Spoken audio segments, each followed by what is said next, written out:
Alors, pour revenir au livre, le livre est paru par une espèce de magie, parce qu'au fait, tu n'étais pas souvent d'accord avec ton papa. C'est ce que tu racontes dans le bouquin.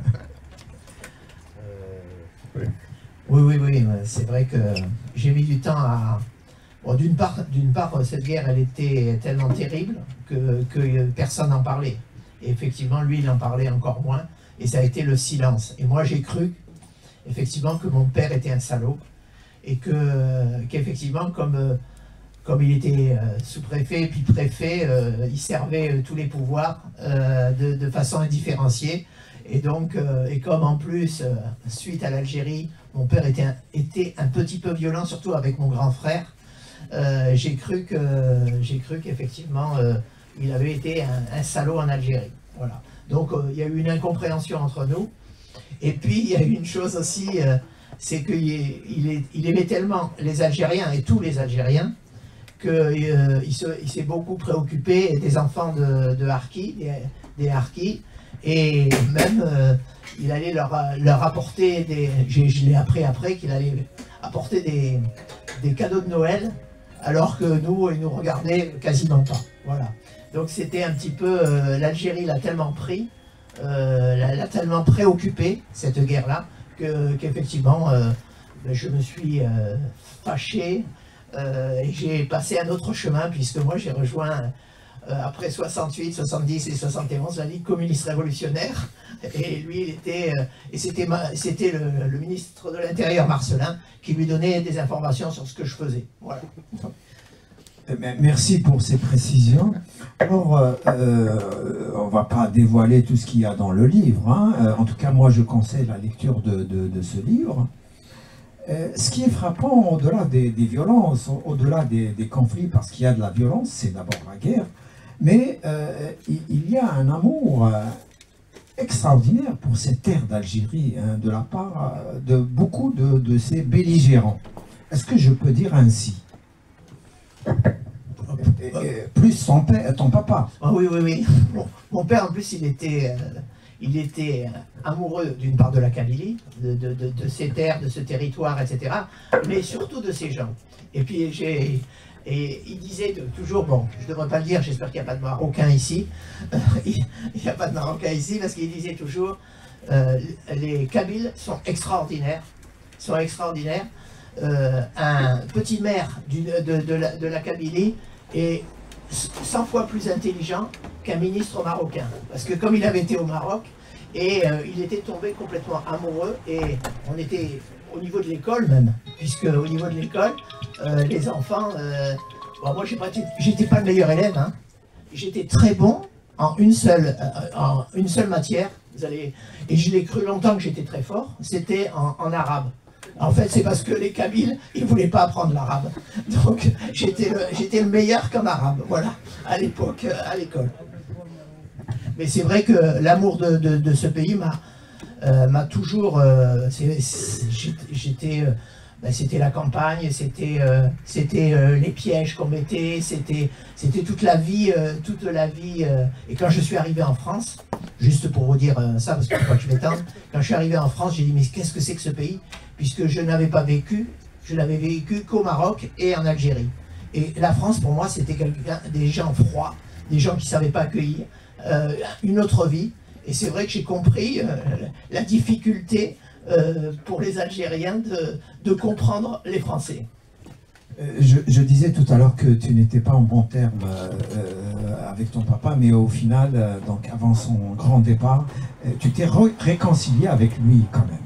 Oui, absolument. Oui, et puis je me suis réconcilié avec lui parce que surtout, quand je suis allé, bon, pour différentes histoires que je raconte dans un prochain livre, quand je suis allé à Agbou, je suis rentré à l'église d'Agbou, et c'était un centre administratif. Donc il y a un vieux qui vient me voir et dit, qu'est-ce que vous voulez? Et moi je lui dis, j'ai fait ma première communion ici. Et il m'a dit, oh, je suis désolé, on a fait tomber le clocher, et puis quand le clocher est tombé, il y a eu une croix. Mais vous êtes qui là? Je lui ai dit, ben, je sais pas, j'osais pas lui dire, parce que je savais pas, je savais rien. Donc je lui ai dit, j'ai habité vers là-bas. Il me dit, à la préfecture, à la sous-préfecture. Vous êtes le fils de Jean-Marie, de Jean-Marie Robert. Et je lui ai dit, j'ai dit oui. Je lui ai dit, vous savez, j'étais au FLN, mais votre père, c'était un vrai ami de tous les Algériens. Et voilà, je me suis effondré. J'ai pleuré. Et je me suis dit, mais c'est pas possible. Je ne savais pas. Et c'est à partir de là qu'il m'a fait découvrir, rencontrer des gens. Et effectivement, je suis revenu en France, voir mon père. Je lui ai dit, mais pourquoi tu m'as pas dit ça? C'est quoi? Il me dit, c'est comme ça. Puis tu n'aurais pas compris. Et on s'est réconciliés. Voilà. C'est très bien. Tariq, une question pour toi maintenant avant de donner la parole à nos amis dans la salle. Alors toi, tu as lu le bouquin. Effectivement, on parle de la journée même de l'assassinat de ton père, encore une fois, paix à son âme. Qu'est-ce que tu retiens le plus dans ce livre? Qu'est-ce qui te marque le plus dans ce journal? Ce qui me marque le plus, c'est que d'abord il parle. Ce qui me marque le plus, c'est d'abord parce qu'il parle des choses que je connais. Il parle des rues, il parle des lieux, il parle des hommes et tout ça. Donc c'est émouvant pour moi. Et bien sûr, le fait qu'il évoque mon père, c'est quelque chose de très important pour moi. C'est émouvant. Surtout qu'il dit que, le sous-préfet écrit quand il signale l'assassinat de mon père, que c'est la fin de l'opération jumelle.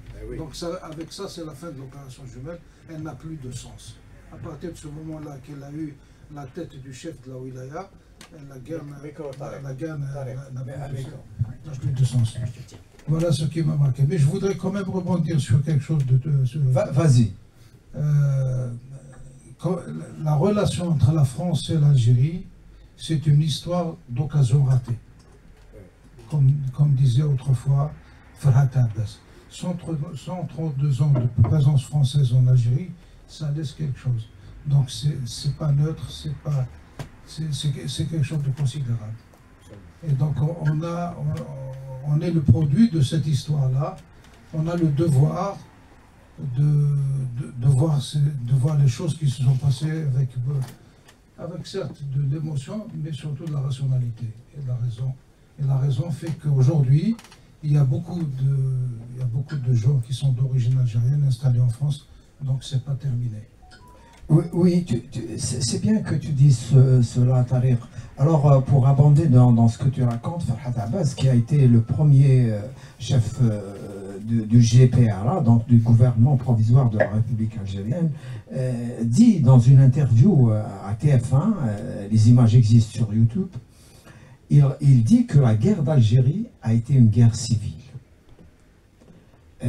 Il dit que, exactement ce que tu es en train de dire, que les choses auraient pu tourner autrement. Alors il y a même l'interview de son épouse, qui est française d'Algérie, à qui on pose la question, quand Farhat Abbas est venu demander ta main, est-ce que tes parents étaient gênés, quelle était leur réaction? Elle a dit absolument pas.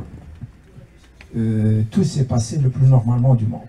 Donc, je vous donne la parole, encore une fois, comme je le fais chaque dimanche, essayez d'être bref, concis, dans la mesure du possible. Voilà. Parole à la salle. Oui, non, ça tu le gardes pour toi. Alors, le micro c'est pour eux, ça c'est pour toi. Alors c'est toi qui réponds. Merci Youssef. Je ne sais pas si c'est une question ou pas, mais j'ai lu votre livre grâce à Tariq. Je l'ai lu en 2 nuits, donc c'était tellement intéressant pour moi. Et je l'ai relu une 2e fois. Parce qu'en fait, pour moi, c'est quelque part une thérapie dans le sens où on parle d'une période qui me touche directement. Donc je suis natif d'Akbou, donc pour aller bref, donc j'ai vécu à Akbou, la rue de la Gare. Notre voisin c'était Giorgio. Et je rajoute aussi que mon père, il était par la suite maire de la ville d'Akbou dans les années 70.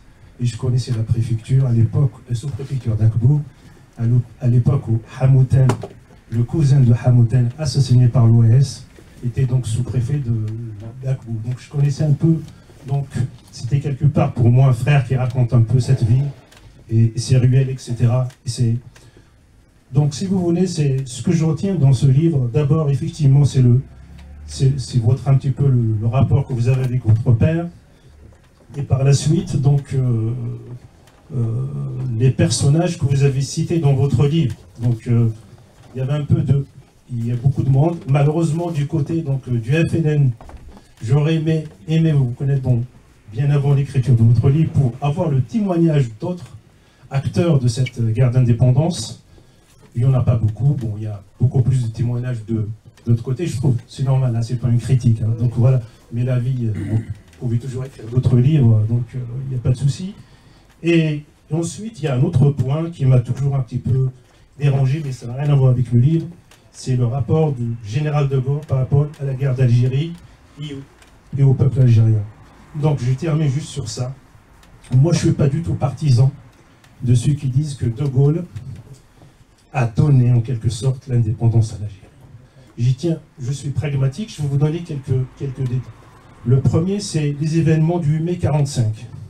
Celui qui était au pouvoir, c'était De Gaulle. Donc il était au courant de ce qui se passait à Kharata, Guelma, etc. Ensuite, le retour de Gaulle aux affaires en 1958, l'opération Jumelle, le dédoublement de la ligne Maréchal, etc. Et la plupart des combattants de la LN les plus gradés sont morts pendant l'opération Jumelle, y compris donc le colonel Mira. De Gaulle, c'est aussi les événements de octobre 61. Là, on va parler de Papon. Papon, il était préfet avant à Constantine. Ensuite, il est revenu sur Paris. Donc, tout ce qu'il a fait Papon, c'était sous les ordres de Gaulle. Ensuite, De Gaulle, c'est aussi les essais nucléaires en Algérie. De Gaulle, c'est les négociations d'Évian, où on a failli perdre le Sahara. De Gaulle aussi, c'est le drame des Harkis. Bon, c'est De Gaulle qui a abandonné les Harkis, il faut quand même le dire. C'est comme ça. Ensuite, De Gaulle, par la suite, c'est toute la construction des États nord-africains, la France-Afrique, etc., Ben Barka, enfin, tout ça, c'est De Gaulle. Donc c'est juste, je m'arrête là, mais en tout cas, bravo pour votre livre, parce que pour moi, c'est une thérapie, parce que j'arrive à comprendre maintenant le silence de ma mère, qui a été torturée donc, pendant la guerre, parce que mon père était en maquis. J'arrive quand même à me débarrasser de certains clichés. J'espère que vous allez écrire d'autres livres orientés dans ce sens pour que justement qu'on puisse guérir une fois pour toutes de ces maux de la guerre d'Algérie, parce que pour nous, les descendants de ces acteurs de la guerre d'indépendance, on en souffre tous les jours. Et c'est pas facile. Merci beaucoup. Merci. Je vous remercie et je vous applaudis. Alors je vais pas répondre sur l'émotion parce qu'on partage les mêmes choses, je pense, même si moi j'étais dans une sous-préfecture avec des souliers cirés et que je salissais d'ailleurs quand je partais ou des habits que je déchirais pour être comme les autres. Mais voilà, c'est aussi ça de la vie. Par rapport à De Gaulle, tout ce que vous dites est vrai, est juste. Simplement, comme je dis souvent, De Gaulle, c'était pas un très grand militaire, c'était un très grand politique. C'est-à-dire tout ce que ça a de négatif dans le politique. C'est-à-dire qu'il avait compris un tas de choses, mais c'était aussi un grand opportuniste, au sens où il faut regarder l'opportunité des choses. Moi, ce que je peux raconter, et ce que je peux dire, c'est que si Papon, que mon père détestait, pour différentes raisons, parce qu'il est intervenu, entre autres, par rapport à la famille Badji, et sur un tas de choses. Donc je connais un peu l'histoire, la trahison, etc. Mais De Gaulle, c'est Parodi qui a dit à De Gaulle d'envoyer mon père en Kabylie. Parce que mon père, il avait écrit, alors ça aussi ça fait partie de l'histoire, il avait écrit en De Gaulle en 1956, suite aux révoltes qu'il y avait eu au Maroc, des Berbères. Il avait compris que le Maroc devait revenir aux Marocains et l'Algérie aux Algériens. Et comme il n'aimait pas du tout les blablas, il a demandé à Parodi d'aller en Algérie pour créer l'Algérie algérienne. Et c'est De Gaulle, contrairement à d'autres sous-préfets et préfets qui passaient par Alger, c'est De Gaulle qui a voulu qu'il soit dans la vallée de la Soumam, qui était quand même fortement symbolique, et pour créer, avec le plan de Constantine, l'Algérie algérienne. Donc c'était sa mission. Donc c'était très contradictoire, hein. Il a été opportuniste, par exemple, par rapport au plan Chal, et par rapport à... Il fallait qu'il arrive à se mettre les militaires dans la poche. Et donc, à un moment donné, eh ben, il a laissé faire, il a été... voilà, c'était un opportuniste, c'était un politique, il savait faire ça. Et par contre, dans la vallée de la Soumam, mon père a écrivé à son camarade de promotion, Michel Poniatowski, qui était directeur de cabinet de Giscard à l'époque. Il lui a écrit, ils ont investi 5 milliards de francs. Il a dit, on a investi beaucoup plus que la France n'a investi en 132 ans. Et que l'indépendance réalise ce que nous avons été incapables de faire. Et donc je pense que De Gaulle, et quand il est venu donc j'ai gardé aussi toutes les lettres, etc., tout ce qu'écrivait mon père sur les discussions avec Badji, sur les discussions avec Aoudjan, sur les discussions avec Maloum, etc. C'est très clair. Et ben à un moment donné, il aurait préféré, je pense, à cette époque-là, sachant qu'avant il ne l'a pas fait, hein, je suis d'accord avec tout ce que tu dis. Mais c'est vrai, ce qu'il faut rendre à De Gaulle, c'est que si la guerre a cessé, ben, c'est aussi grâce à lui. Alors, il y a deux anecdotes qui sont importantes aussi là-dessus. C'est Ben Haddad, qui était conseiller général, et Aoudjan. Et eux, ils disaient très justement... Non, mais l'autre qui était conseiller général. Un des frères, ou je sais pas, et il disait, c'est grâce au FLN qu'il y a eu la libération de l'Algérie, c'est grâce au FLN et la conjonction avec De Gaulle. Si d'un côté il n'y avait pas De Gaulle, de l'autre côté, ben, ça aurait duré encore 5, 10, 15, 20 ans et ça aurait été dramatique. Voilà. Donc il faut rendre à De Gaulle ce qui est à De Gaulle et ne pas oublier aussi tout ce qu'il a fait, entre autres l'abandon des harkis, puisque quand il a reçu Badji, etc., qui s'est inquiété de ça, il lui a dit, mais moi, on restera pour sauver et pour s'occuper des harkis et de ceux, etc., etc. Bon, évidemment, il n'avait rien à foutre, mais ça, c'est un politique, c'est tout. Toujours dans ce journal, alors ton papa écrit que De Gaulle a dit à Badji, donc le maire de Tazmalt, qui est kabyle, il lui a dit nous ne lâcherons jamais l'Algérie. Voilà. On est dans le sens de ce que tu dis. Moi, je pense que... Oui, Tarek, vas-y.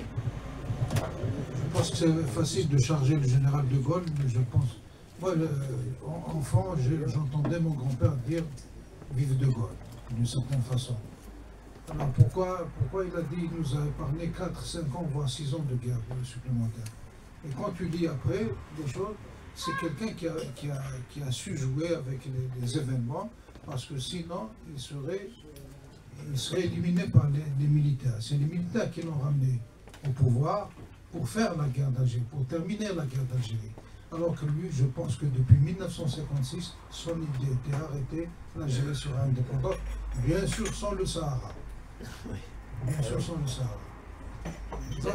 Mais après, il a eu le sens, je dirais pas qu'il est opportuniste, il avait le sens des opportunités. Voilà, c'est ça. Il a bien joué et je pense qu'on a eu de la chance. Merci Tarek. Oui, Yazid.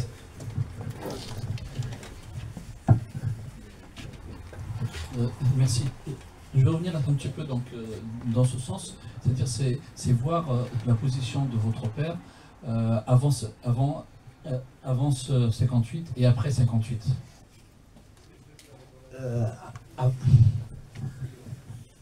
Avant 58, il y a eu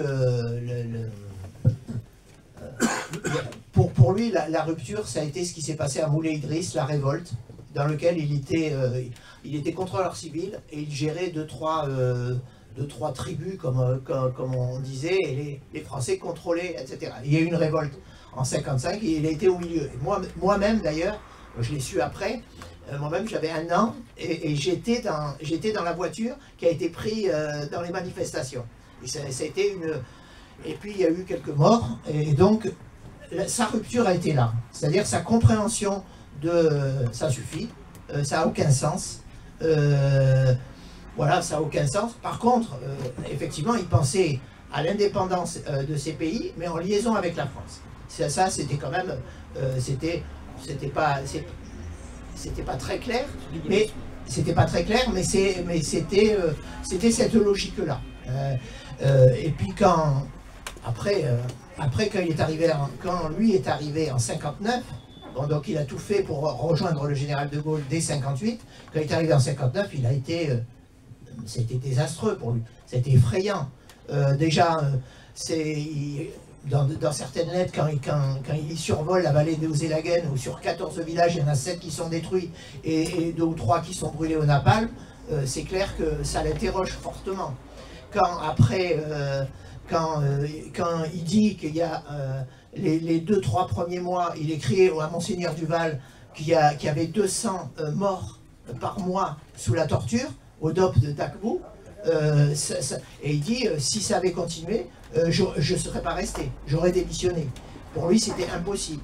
Et quand ensuite il s'aperçoit des camps de regroupement d'Ixer à Mokrane, et là il y en a un ami qui a vécu dans ce camp, ou de l'Aziz Ben Ali Chérif, où c'était, il mourait. Alors d'ailleurs en 59, il avait obtenu des crédits pour des couvertures et des crédits pour de la semoule, etc. Et des crédits pour pouvoir construire. En 60, Alger bloque tout. Pas de couverture, pas de truc, il dit mais c'est pas possible. Et c'est à partir de là où il alerte l'Élysée directement, et où effectivement le général Parlange, suite au général, celui qui gérait Constantine, je me souviens plus, ils disent mais il est fou ce sous-préfet, qu'est-ce qu'il dit? Donc ils envoient le commandant Florentin, le commandant fait un rapport en ce sens, et quand le commandant Florentin vient, il dit regardez, mon commandant, vous avez libéré les camps nazis, regardez ce que nous faisons. Pour lui c'était incroyable, il recevait quasiment, il y avait des enfants qui mouraient de froid et de faim dans ces camps. C'était la réalité. Donc ça a été ces 3 batailles. Et il s'est battu pour le dégroupement. Et il a eu des crédits, mais Alger bloquait toujours ses crédits. C'est-à-dire qu'il fallait toujours attendre, ça n'arrivait pas, etc., etc. Donc il est arrivé, je crois que sur Bouanza, etc. Bon, je n'ai pas les détails, mais il est arrivé à ça. Voilà. Donc voilà sa position, par rapport à... C'est la réalité qui l'a effrayé, quoi. Alors, je rappelle toujours, parce que je crois qu'on ne peut pas comprendre mon père sans savoir que mon père a été... Normalement, il n'aurait pas dû être mon père, parce qu'il était moine. Il était moine à Cîteaux, de 43 à 47. Donc... et c'est pas un hasard non plus dans l'histoire de notre famille, parce que dans notre famille, il y a eu des résistants, il y a eu des gaullistes, et il y a eu des pétainistes, et il y a eu des collaborationnistes.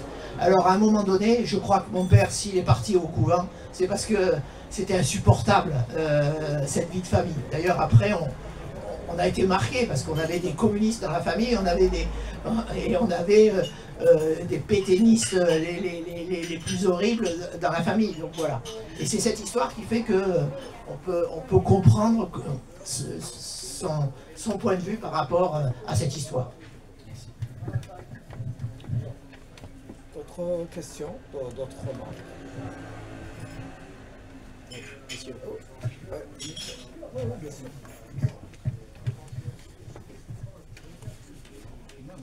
Non? Oui, viens. Ça. Merci.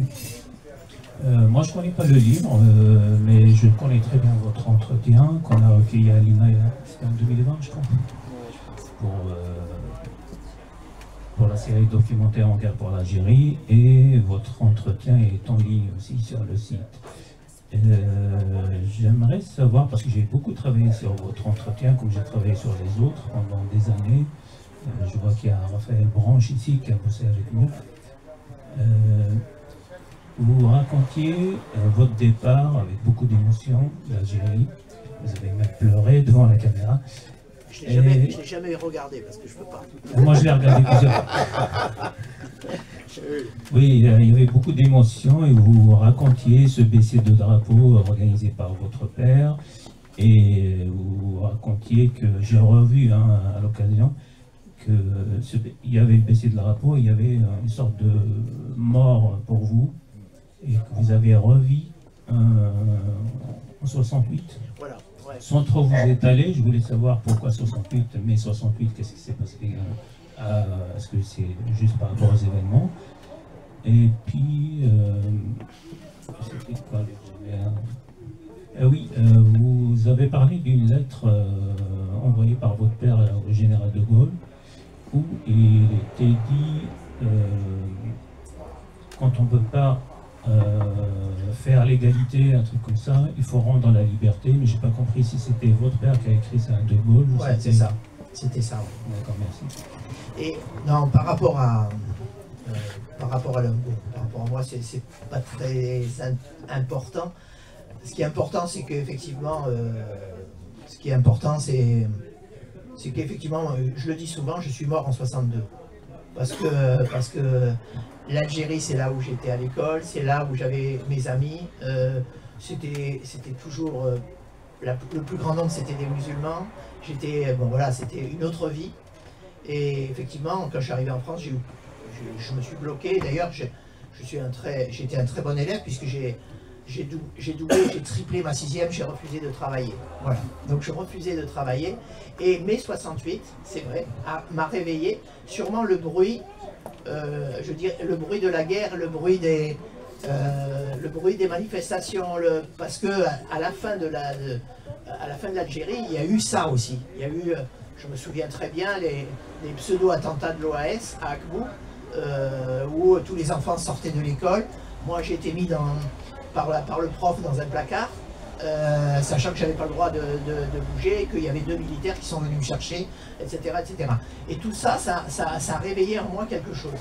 Et à partir de là, c'est pas un hasard si j'ai commencé à militer. Et c'est après que j'ai compris pourquoi j'avais milité, entre autres, cette image du Vietnam, de la petite fille en 71, qui m'avait bouleversé, du napalm. Pourquoi j'avais milité en 73 par rapport au Chili et le coup d'État, les scènes que j'avais vues me faisaient comme un écho à ma vie ou à ce que j'avais entendu, à ce que j'avais, je sais pas. Et puis Puy-Gantiche aussi, quand il a été garrotté. Tout ça, ça m'a mis en mouvement. Et je me suis mis miraculeusement à bien travailler. Voilà, et à bosser l'histoire, et à bosser les trucs, et à travailler. Bon, et après, tout s'est bien passé à partir de la 3e, 4e, 3e, seconde, première. Voilà, c'est lié à cette histoire. Et c'est aujourd'hui, presque à 70 ans, que je comprends que enfant, on enregistre. Puis surtout, on a eu une éducation, on n'avait pas le droit de parler. Hein, c'est à table, mais on écoutait. Je raconte toujours une histoire qui m'avait... mon père, un jour, a dit, était en colère, il a dit, il est mort sous la tortue. Moi, j'avais une tortue. Et j'avais pas compris. Et donc, j'imaginais une immense tortue qui avait tué quelqu'un. Voilà. Et on enregistre des choses et des propos, et ils ressurgissent plus tard. Et voilà. C'est un peu cette histoire-là qui est... Pour la lettre La lettre de votre père. Ouais, la lettre, elle est liée, la lettre où il avait, elle est liée effectivement, et d'ailleurs c'est hallucinant. Pourquoi il écrit en 56 à De Gaulle, alors que bon, il n'était pas gaulliste, pas plus, mais je sais pas. Il travaillait avec Parodi, alors je sais pas si c'est lié à ça. En attendant, c'est quand même Parodi, c'était son patron, c'était un ancien résistant, un compagnon de la Libération. Voilà. Donc c'était un peu son ami, mais son père spirituel. Voilà. Et donc quand il a vu les émeutes de Moulay Idriss, c'est là où effectivement il a compris qu'il fallait arrêter ce massacre et qu'il fallait arrêter. Voilà. Je crois qu'il était effectivement plutôt, même c'est sûr, il était de droite et il avait une autre vision des choses par rapport à l'Algérie et au Maroc. Merci à Raphaël Branche d'être là. Peut-être qu'elle veut nous dire un mot. Peut-être.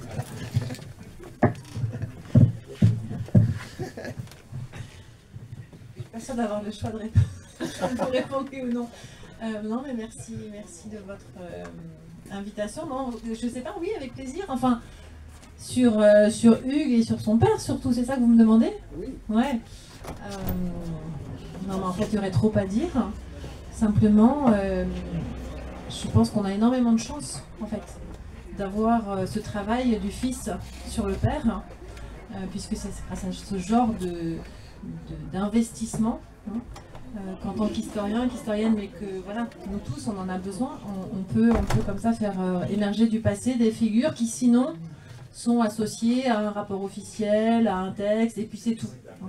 Donc là, vraiment, ce travail, il est très rare. Parce que non seulement il faut faire le travail, mais après il faut être capable d'écrire. Donc ça fait deux choses difficiles. Et je sais qu'il y a beaucoup de gens qui rêveraient de pouvoir faire ça sur leurs parents, sur leur père notamment, et sur leur mère, n'en parlons pas, c'est souvent plus compliqué. Donc voilà, donc vraiment merci beaucoup pour ça et pour l'avoir rendu accessible, en tout cas en France et j'espère en Algérie aussi.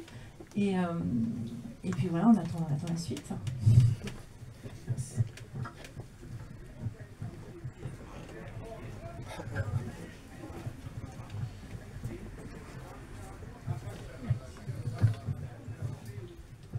Merci pour votre livre, un livre témoignage que je n'ai pas encore lu, mais j'aurai plaisir à le lire après. Étant moi-même, j'ai vécu dans un camp de regroupement dans un village où on a regroupé justement 3 villages dans un même village. On pourrait pas débarbonner. Voilà, donc j'ai vécu ça. Ça s'appelle comment? Hein? De la région de Michelin. Dans les villages, il s'appelle comment? Ahfir. Ahfir, du côté des Farhounen, Michelin. Donc on a regroupé 3 villages dans le même village. On était 3 familles dans une maison kabyle, que vous imaginez un dernier Farish, 3 familles. Et vous parlez justement, vous avez parlé de votre enfance avec vous avez des camarades, ils étaient vraiment kabyles, Ah oui, oui. et votre père disait rien, tout ça, enfin c'est ça. Non, pas du tout. Non, mais c'est ça. Non, au contraire. Non, Au contraire, et ce qui était presque drôle, c'est que, bon, j'ai d'autres frères et sœurs. Le dernier qui est né à Akbou, il est là, mais les autres étaient beaucoup plus. Alors ça aussi, pourquoi? J'en sais rien. Mais les autres étaient très souvent avec les pieds noirs. Et moi, j'étais toujours avec les musulmans. Et la sous-préfecture était entourée de barbelés et de sacs. Ben moi, j'étais le seul qui coupait les barbelés et qui partait de l'autre côté pour aller dans la ferme d'à côté. Et c'est comme ça, je veux dire, bon, d'une part, j'aimais la nature, j'aimais partir faire aller tuer des griffes, des oiseaux, aller mettre des pièges, etc. Voilà. C'est ça qui m'étonne justement que votre père vous laisse aller poser des pièges dans des champs comme ça, c'est ça qui est étonnant. Parce que d'une part, moi je pense qu'il ne s'occupait pas beaucoup de nous, et les gens qui s'occupaient de nous, c'était... Alors c'est drôle parce que les 2 principaux qui se sont occupés de nous, c'est Mohamed Yayoun. Alors il avait un fils qui était Arki, et c'était Ali Bouired qui avait un frère au FLN. Et mon père lui disait, fais attention, si ton frère se fait prendre par les Français, tu m'avertis, hein, parce que ils sont fous. Et il lui disait, et puis ne pars pas dans le maquis, hein, parce qu'il faut que tu t'occupes de mes enfants. Voilà. C'est pour montrer la philosophie aussi de mon père. C'est-à-dire que pour lui, il était profondément chrétien. Il est humaniste. Oui, et puis pour lui, il était chrétien, puisqu'il a été moine. Hein, c'est quand même quelque chose qui était très très fort. Et on a été élevé comme ça. C'est-à-dire que tout ce que tu feras au plus petit d'entre les miens, c'est à moi que tu le fais. Pour nous, c'était fondamental. Donc, moi je me souviens, je raconte dans le prochain livre, mais par exemple, à l'école, il y avait des gens qui venaient du village nègre. Et il y en avait très peu, parce que là aussi j'ai appris plein de choses après. Mais il y avait une fille, tout le monde s'était moqué d'elle parce qu'elle n'avait pas de culotte. Mais moi je suis allé voler des culottes de ma soeur pour essayer de lui donner. Je n'y suis pas arrivé, je me suis fait engueuler parce que j'avais volé les culottes de ma soeur. Mais voilà, pour moi c'était la vie ça. Et mon père nous laissait. Alors après, en plus c'était un paradoxe, il n'avait pas peur parce que il partait des fois avec mitrailleuse devant, militaire, entouré et tout ça, mais il partait aussi, et ça je l'ai appris après, il prenait un cheval et il partait avec juste un Moxani dans la truc et on lui interdisait. Et lui il avait peur de rien. Voilà, c'était comme ça. C'était sa vie et il croyait à ça. Et il était pour la paix et il était réellement aimé parce qu'il supportait pas. Il y a eu plein d'injustices, mais il dit, mais un jour il y avait des géants proches du FLN qui avaient écrit, etc., des gosses, hein, et ils les ont mis en prison. Il a dit, mais c'est un scandale. Si les autres écrivent contre le FLN, eux, vous les mettez pas en prison. C'était pas acceptable. Et là-dessus, il était intransigeant là-dessus. Voilà. Et il trouvait tout à fait normal que même si des fois je me faisais engueuler parce que où est-ce qu'il est parti encore Hugues, bah, il est là-bas avec chez les voisins, il est passé par derrière, etc. Mais c'était pas grave.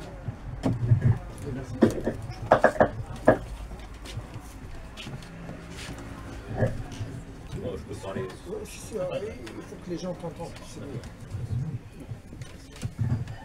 Oui. Merci beaucoup pour déjà ce que vous nous avez expliqué depuis le début. Alors, il y a deux choses que vous avez dites. Il y a quelque chose, bon, c'est un peu administratif, mais qu'est-ce que ça couvre la sous-préfecture d'Abobo à ce moment-là? Et la deuxième chose, vous avez dit quand il a été nommé dans la vallée de la Soumane, c'était symbolique. En quoi c'est symbolique?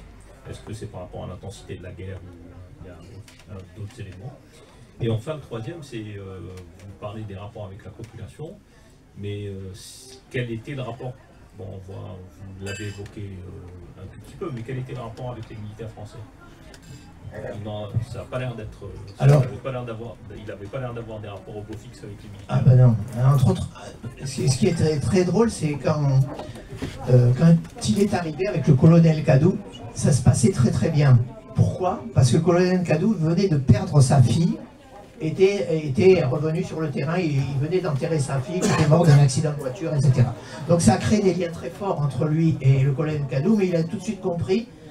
Il a compris, entre autres, quand Badji est venu le voir par rapport à l'assassinat par un lieutenant de 3 membres du FLN, Moudjahidine, qui s'étaient rendus et qui avaient cru à l'après des Braves, parce que lui, il avait... c'était le lieutenant Rivet qui a torturé, qui a tué les 3 et le colonel l'a envoyé en permission. Et donc mon père là, il a été fou, il a dit revenir et pour le faire traduire devant un tribunal militaire, parce que c'était sa parole et la famille Badji était très en colère sur ce qui se passait par rapport à ça. Donc ça a été le premier élément. Et le deuxième, ça a été l'histoire quand Aoudjan lui dit que le lieutenant Ramos a tué et torturé et tué un autre gars, et que le colonel Cadou lui a dit, mais... Et donc lui, il a porté plainte au tribunal militaire. Et le colonel Cadou a essayé de cacher ça, et ils sont allés voir Aoudjan qui a été du côté de... bon, j'ai la preuve de tout ça, hein, et qui est allé du côté de l'armée. Et mon père... Alors j'ai retrouvé un brouillon où mon père écrivait pour faire virer le colonel Cadou. Et donc il est arrivé à le faire virer. Voilà. Donc il a dû écrire à l'Élysée par le biais du préfet Tolel, qui était un de ses amis, etc., pour faire virer le colonel Cadou. Et c'est le colonel Charrier qui était plus modéré et qui le maîtrisait plus, même si autour du DOP, mon père a toujours eu du mal à y aller parce que c'était un peu chasse gardée d'autres gens que les officiels. moi, c'est plus intuitif, hein. L'historienne me confirme. Et donc, mon père a eu du mal autour de ça. Mais c'est clair que... voilà. Deux autres questions. Alors, la sous-préfecture. Ah. Et pourquoi la vallée? Alors, la sous-préfecture, alors, j'ai mis les photos sur les arrondissements. Il y avait, en 62, quand il y a eu la révolte de la Haddad, etc., l'arrondissement, c'était Sédouk, bon, les grosses villes, hein, c'était Sédouk, Ixera, Mokran, Agbou, Tazmalt. Et c'était une quinzaine de communes, et puis, je dirais, une cinquantaine de sous-communes, de villages, etc. Voilà, donc c'était tout ça son arrondissement, et qui dépendait de Sétif. Et vous avez dit que la vallée de la Soumam c'était symbolique, mais pourquoi c'est symbolique? Ah, c'est symbolique parce que d'une part, les militants, il y avait de nombreux... La vallée de la Soumam, c'est d'une part le congrès de 56, et d'ailleurs, déjà en 1871, c'est la révolte des Kabyles, du Cheikh El Haddad et de Mokrani, et c'est à partir de là qu'a été implanté les centres d'occupation français. Donc c'est toute cette histoire. Et ensuite, c'est là, alors même si au départ c'était plutôt des militants du MNA qui étaient très forts là, le FLN était très très fort, et il y a eu quand même, alors ça c'est les chiffres de mon père, hein, donc c'est pas forcément les chiffres officiels, et c'est pas forcément les chiffres des uns et des autres, mais il y a eu quand même à peu près 10 000 morts, de 54 à 62 du FLN, de militants. Et donc il y avait quand même, c'était une force. Bon, et Tariq vous dira que c'était Tazmalt la base. Moi je le crois volontiers, d'autant plus que Badji, qui avait monté 2-3 Arca, avait été exfiltré vers Gaillac et la France.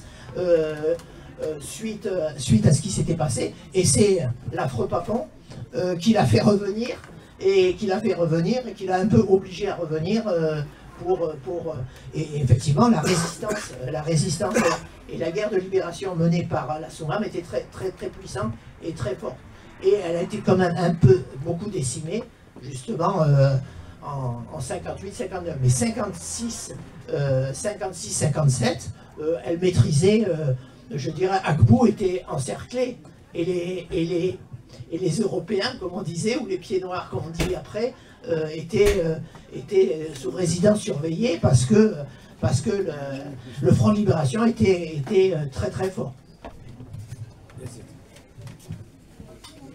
Une petite question, et après ça sera Nasser. Vous, parce que je vous ai entendu à plusieurs reprises, vous dites qu'il écrivait souvent à l'Élysée. Pourquoi? Il n'y a pas le ministre de l'Intérieur, il n'y a pas d'autres personnes? En fait, le drame, moi je dis aussi le drame de... Enfin, je passe... Moi je ne suis pas historien, hein, donc j'ai plus une vision, mais pourquoi? Parce que d'une part, il avait été nommé, il ne faut pas oublier, et d'ailleurs, à un moment donné, dans une lettre, il dit ça va les enrager, ceux d'Alger. Ça va les enrager, ceux d'Alger, que je sois nommé directement. Parce que ça ne se fait pas. D'autant plus qu'il n'était pas dans le corps préfectoral. Il était dans le corps diplomatique au départ. Donc il n'avait pas à être préfet, sous-préfet. Donc ça les énervait. Et effectivement, il a eu des liens privilégiés avec Bernard Tricot, avec l'Élysée, etc. Parce qu'il était missionné par rapport à ça. Et il avait un rapport un peu privilégié. Alors lié aussi peut-être à des gens qu'il a connus, etc. Au fait que c'était quand même, j'ai envie de dire, le fils spirituel de Parodi. Voilà, donc il avait quand même une mission. Et c'est pour ça que quand De Gaulle est venu, je le dis aussi parce que quand De Gaulle est venu le 12 décembre 61, oui je crois que c'est ça, 60 12 décembre 60, quand il est venu à Agbou, d'ailleurs ce qui a été étonnant, c'est que toute la population, ils ont été surpris par toute la population qui voulait voir De Gaulle.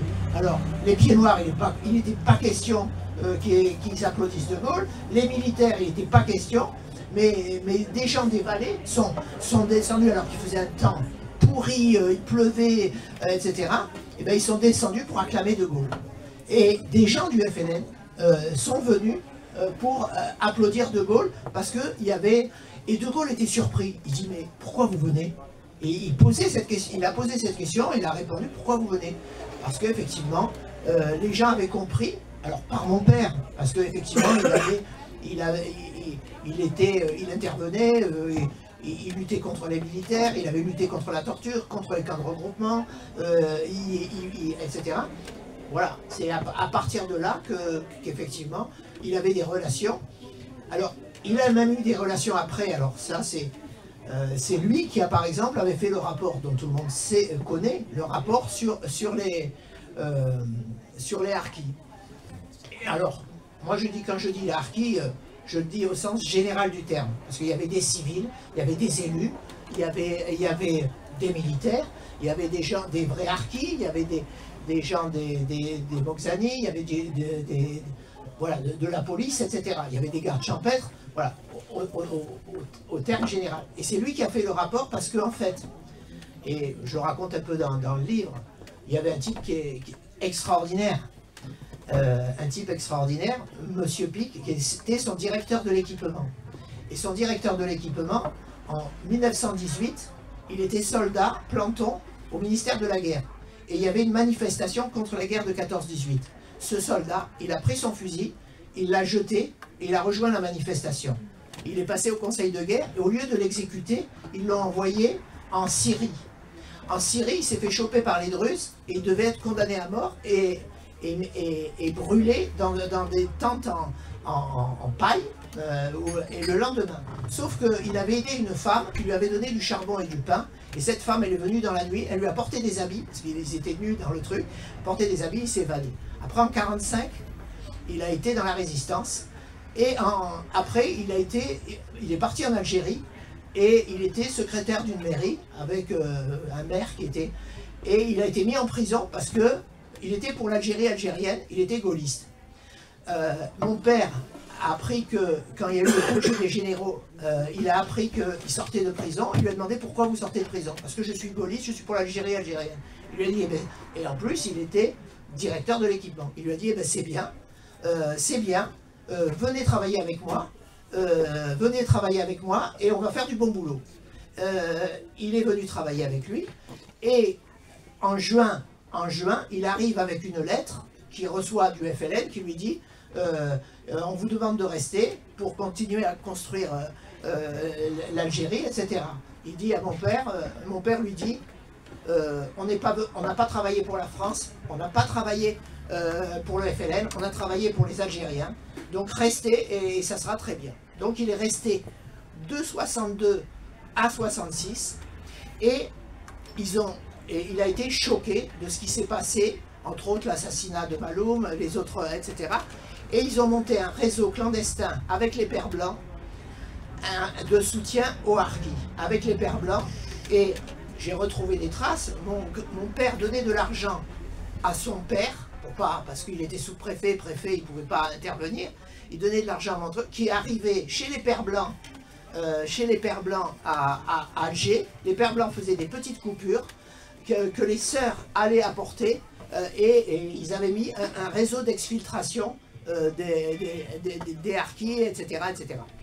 Et c'est voilà, donc c'est à partir de là qu'il a fait son rapport et qu'il a pu, j'ai des cahiers qui sont étonnants, village par village, le nombre de tués, disparus, etc. etc. Voilà. Ça a été aussi son histoire.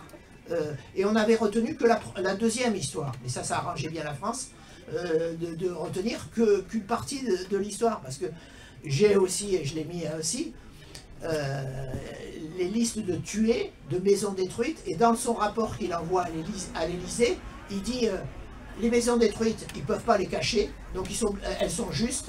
Par contre, les gens tués, ben, la gendarmerie cache les chiffres, etc. Sur les chiffres, il y avait 4000 ou 6000 tués, et mon père a dit non, c'est bien le double, c'est 10 000, etc. Voilà. Moi, je pense que le nombre de tués est très exagéré. et l'extrapolation qui est faite pour l'ensemble de l'Algérie à partir d'Akbo est complètement tu parles pour les harkis. Pour les harkis, et même les morts. Parce que moi, dans la commune de Tazmat, qui est quand même un grand fief nationaliste de la guerre de libération, il n'y a pas plus de 10 exécutions. Donc je ne vois pas pourquoi il y aurait 10 exécutions à Tazmat et des centaines à Akbo.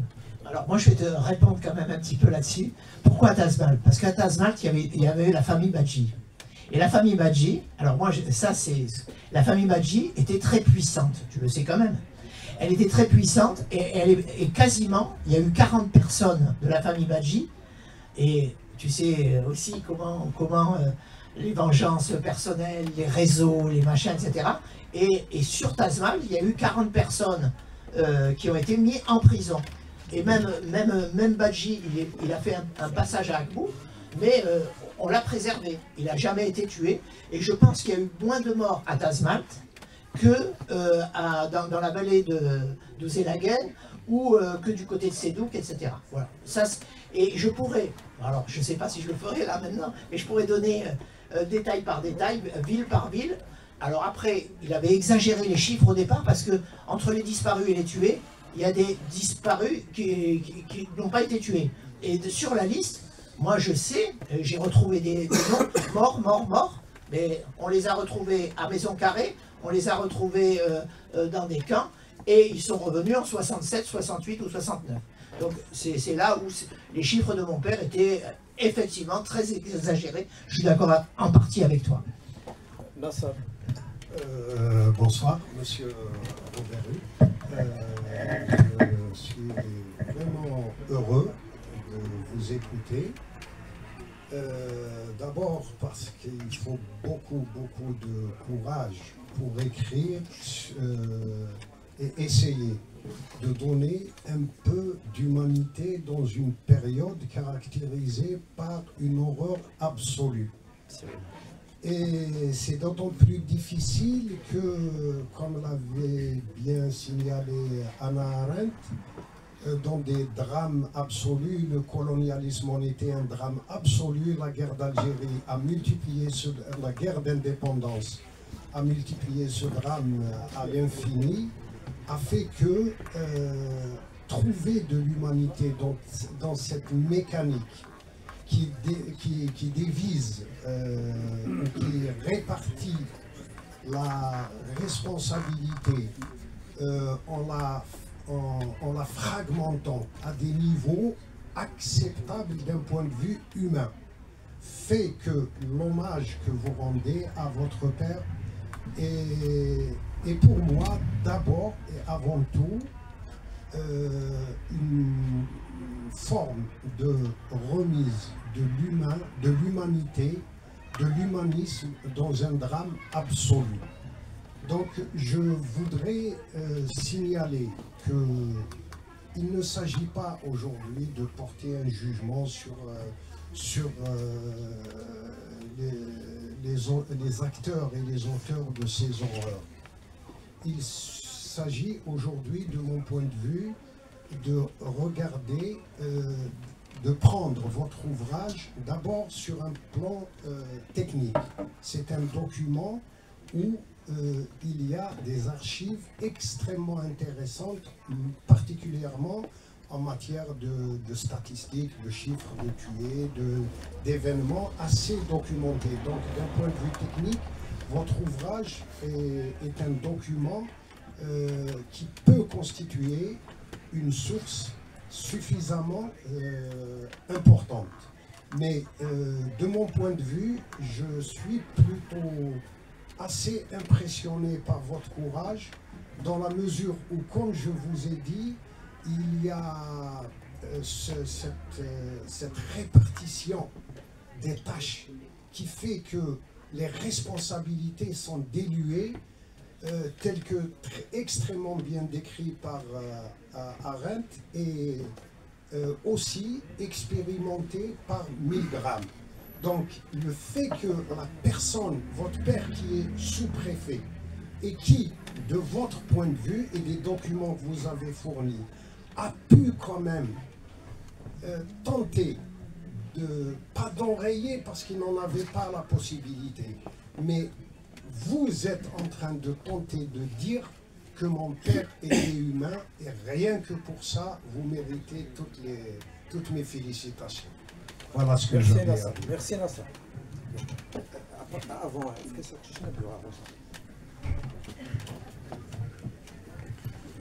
bonsoir. Donc, première question, par rapport au lieutenant Rivet et ses agissements, j'aurais voulu savoir, parce que je pense qu'il a agi de façon tout à fait hors la loi à la fin des années 59, c'est ça? Donc, cette exécution potentiellement d'une dizaine de Moudjahid pendant cette période. Quelles ont été les retombées de votre père par rapport à ces agissements?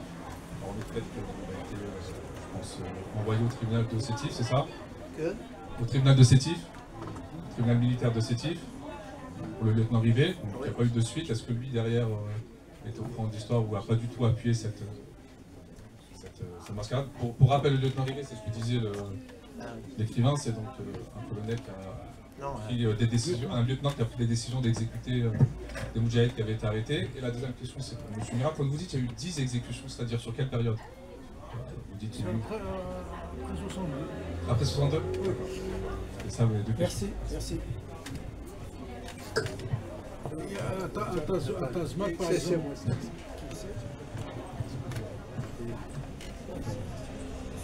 Justement,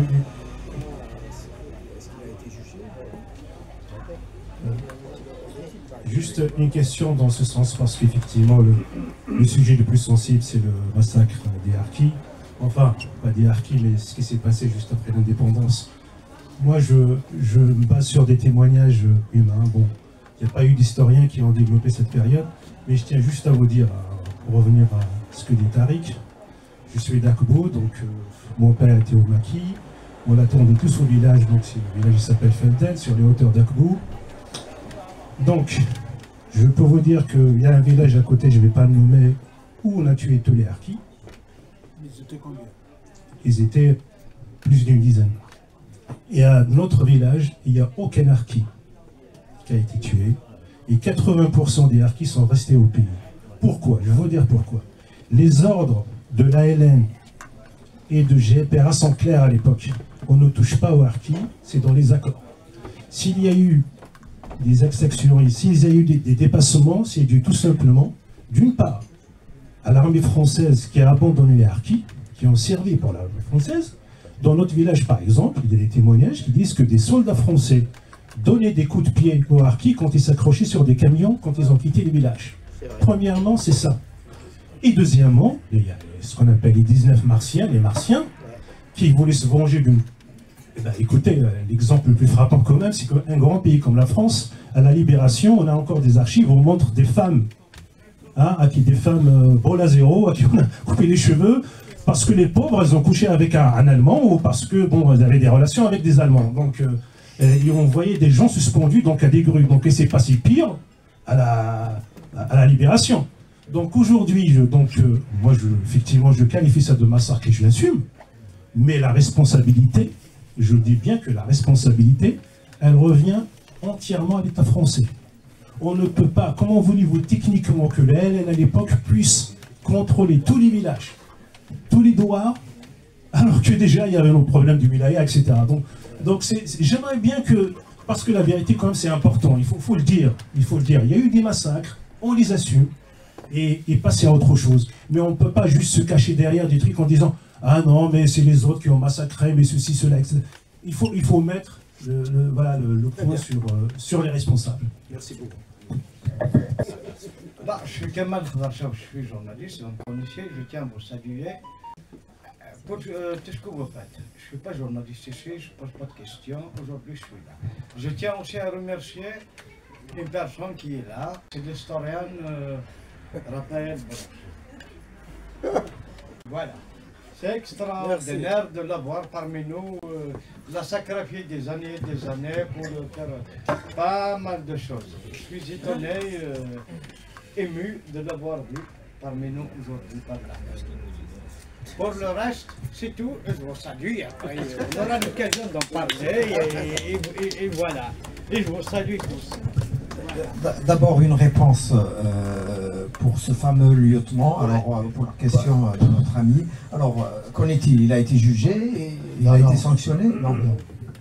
Non, mais en plus, d'une part, c'est là où ça a échappé complètement au pouvoir de mon père. D'une part, c'était pas... Il portait plainte et puis après, c'est l'armée qui gérait. Hein, c'était un tribunal militaire. Et effectivement, il faisait... Et le plus gros exemple, alors, cet exemple du lieutenant, c'est pareil pour le lieutenant Ramos. En plus, le lieutenant Ramos, il est toujours en vie. Il parade toujours avec ses copains de l'OAS. Il a été... moi je dis c'est effrayant parce qu'il en a tué après il était... voilà, il faisait partie des commandos de l'OAS, etc. Et il a été protégé effectivement par l'armée. Moi, ce que je trouve...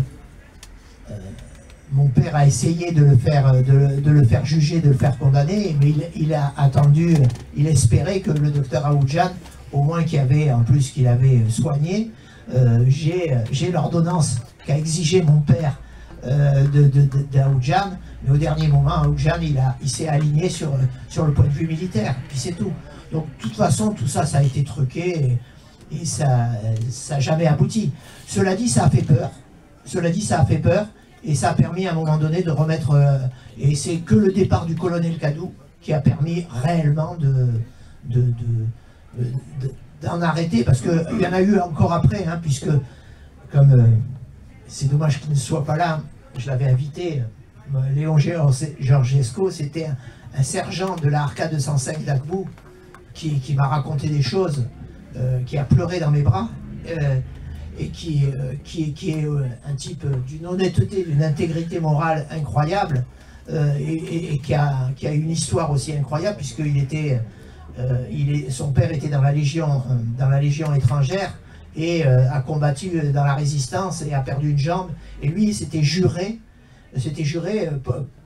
par rapport à la résistance, par rapport à son père, de rentrer dans l'armée française. Et quand il est arrivé dans l'armée française, en Algérie, mais il a pleuré, il s'est tué, mais il en est encore meurtri aujourd'hui. Voir les Yaoulèdes et les pieds noirs, comment ils étaient traités, ça a été la première chose. Quand ils ont mis le camp à Bouenza, où ils ont mis le camp ils ont rasé le cimetière, mais ça l'a retourné. Il dit, mais c'est hallucinant ce qu'a fait la France par rapport à ça. Et ensuite, quand ils ont bâti leur camp, ils envoyaient les vieilles aller chercher l'eau, alors qu'il dit, mais nous on était vaillants, on avait 25 ans, etc., on aurait pu aller chercher l'eau. Mais non, c'était ça. Et puis je vous raconterai pas d'autres faits de torture et de machin qu'il a vu. C'est épouvantable. Voilà. Très bien. On prend une ou deux questions avant la dédicace. Il n'y avait pas d'autres questions? Il n'y a pas de réponse. Moi, j'ai juste une petite question. Quand Tarek est là, est-ce que, parce que dans votre témoignage filmé, vous racontiez le souvenir de la dépouille d'Ahmed Merah qui a été exposée et que votre père, ça l'a révolté. Et je voulais savoir, parce que vous étiez petit quand même, il faut rappeler que vous aviez entre 5 et 8 ans, c'est ça, en Algérie. Et je voulais savoir, justement, dans les documents de votre père, si vous avez trouvé des éléments qui ont lien avec Tarek Merah, qui nous renseignent sur Tarek Merah ou pas. Et la dernière, ce qui nous intéresse, nous archivistes comme des historiens, qu'avez-vous fait, que comptez-vous faire de ces archives, en fait? Est-ce qu'elles sont mises quelque part ou... Inch'Allah. Non, ça... Non, pour la première question, au niveau militaire, j'ai pas grand-chose par rapport à, justement... non, juste ça... Je crois qu'il a fait quand même une note par rapport au fait que la dépouille a été présentée, etc. Voilà. Donc, c'était tout. Parce que, bon, c'était son... Bon, en plus, il venait d'arriver. Hein, il est arrivé en septembre, pendant le discours qu'il a enchanté de l'autodétermination. Donc, ça a renforcé sa position sur le fait qu'il fallait en finir. Voilà. Non, je voulais dire, à la préfecture, on notait quand même tous les événements. En fait. Il y avait des notes. Mais non, c'était très compliqué et il a mis du temps quand même à reprendre un peu des éléments par rapport. Bon, il a beaucoup joué sur les SAS parce que les SAS c'était civil et militaire, mais c'est vrai que directement avec l'armée, bon, c'était un malin, c'est-à-dire qu'il était un peu diplomate et il essayait toujours. Moi, je ne saurais pas faire ce qu'il faisait parce qu'il essayait de savoir par la bande. Mais très honnêtement, la hiérarchie bloquée, que ce soit le général Gouraud qui était un putschiste, etc., il les avait quand même face à lui, quoi. Donc, par exemple, l'histoire de Rivet, du lieutenant Rivet, c'est Badji qui est venu dans son bureau et qui l'a dénoncé, et l'histoire comment il s'appelait, j'ai perdu son nom, mais qu'a assassiné le lieutenant Ramos, c'est Aoudjan qui est venu dans son bureau. Donc il a pu avoir, après le reste il savait, mais il n'avait pas de prise, parce qu'il n'avait pas de gens qui lui rapportaient des propos. Et lui il ne pouvait faire que ça. Et c'est à partir d'éléments matériels, parce que c'est quand même un administrateur colonial, hein, il ne faut pas l'oublier. Donc il partait de ça et il intervenait. Autrement il notait, mais il ne pouvait que noter. Très bien.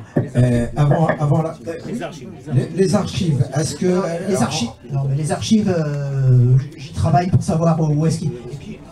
Ce qui est intéressant, c'est que j'en constitue d'autres. C'est-à-dire que grâce il y a deux fils, hein, et il y a d'autres gens que j'ai rencontrés. En fait, depuis 2017, où je les ai ouverts jusqu'en 2022, je suis allé en Algérie, je suis allé partout, j'ai retrouvé des gens, j'ai retrouvé des lieutenants, j'ai retrouvé des journaux de marche, j'ai retrouvé des trucs, moi je pique plein de choses partout. Et effectivement, elles vont être déposées quelque part, parce que de toute façon, c'est obligé. Je travaille avec... des historiens et Raphaël Branche va venir sur le Larzac c'est pour y travailler, et puis moi voilà, je suis pas historien et il y a des choses à voir et à faire. Voilà. On va faire une exception, une question pour notre poète Brahim Sessi. Ah ouais. Je voulais vous remercier pour ce fabuleux livre. Bienvenue au café littéraire de notre ami Youssef Zirem, ce café littéraire qui est maintenant quasi légendaire. Merci pour ce fabuleux livre, et c'est un sujet poignant et on sent l'émotion dans la salle. Là, vous êtes assis à côté du fils du colonel Mira. J'espère que les éclairages que vous apportez aideront à un rapprochement entre les deux rives. Voilà. Donc, avant il n'y a pas de souci, Tariq. Alors, avant la dédicace, parce qu'il y a des gens qui voudraient avoir le livre quand même, et le livre vaut le détour. Donc, on a oublié quelque chose, Tariq va dire ce qu'on a oublié. Et aussi, toi, Hugues, tu nous diras si on a oublié quelque chose. Tariq, d'abord. C'est par rapport à la dépouille mortelle de mon père. Elle n'a pas été exposée à Akbou, elle a été exposée à Taralat, le village natal d'Arménie.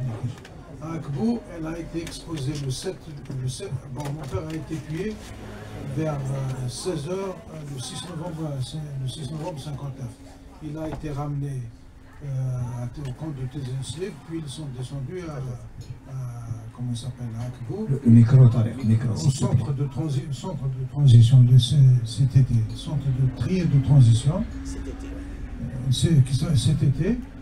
Donc le 7 au matin, tous les officiers, sous-officiers des secteurs dépendants d'Akbou ont été invités à voir la dépouille mortelle là-bas. Il s'est passé d'ailleurs un petit incident assez paradoxal d'ailleurs, parce qu'il y a Harki qui a craché le visage de mon père. Et alors que le capitaine de la blancherie